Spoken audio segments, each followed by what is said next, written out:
ঝালকাঠি শহরের একটি বেসরকারি ক্লিনিকে গত ৮ মার্চ রাতে জন্ম নেয় ফুটফুটে কন্যা সন্তান রোজা। শিশুটিকে দেখতে সোমবার দুপুরে হেলিকপ্টারে করে শহরের কবিরাজবাড়ি এলাকায় রোজার নানা বাড়িতে যান জামায়াতের আমির ডাক্তার শফিকুর রহমান। এ সময় নবজাতকের মা সহ পরিবারের সদস্যদের সঙ্গে কথা বলেন তিনি।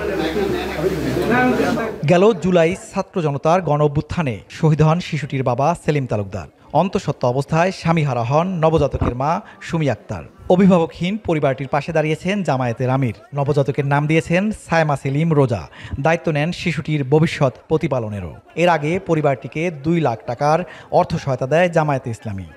এই রোজার বেড়ে ওঠা, এই রোজার লেখাপড়া, তার চিকিৎসা, তার মানুষ হওয়া এবং ইনশাআল্লাহ দোয়া করি আল্লাহ তাকে তাইয়্যিব হায়াত দান করুন।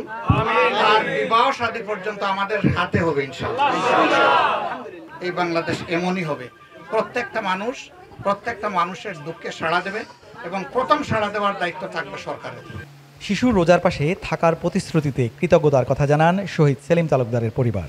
এত বড় একটা সম্মানিত লোক আজকে আমার বাসায় আসছে, আমার কন্যার কাছে আসছে, তার জন্য সত্যি খুব খুশি লাগতেছে। আর সে আমাদের পাশে আছে, এটা সবথেকে বড় বিষয়।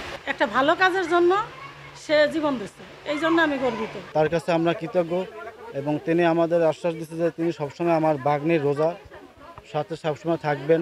নিহত সেলিম তালুকদারের বাড়ি ঝালকাঠির নলছিটি উপজেলার মল্লিকপুর গ্রামে। গত বছর 18 জুলাই রাজধানীর মধ্যবাড্ডায় বৈষম্যবৃদ্ধি ছাত্র আন্দোলনে গুলিবিদ্ধ হন। এর 13 দিন পর মারা যান বাবা মায়ের একমাত্র ছেলে সেলিম।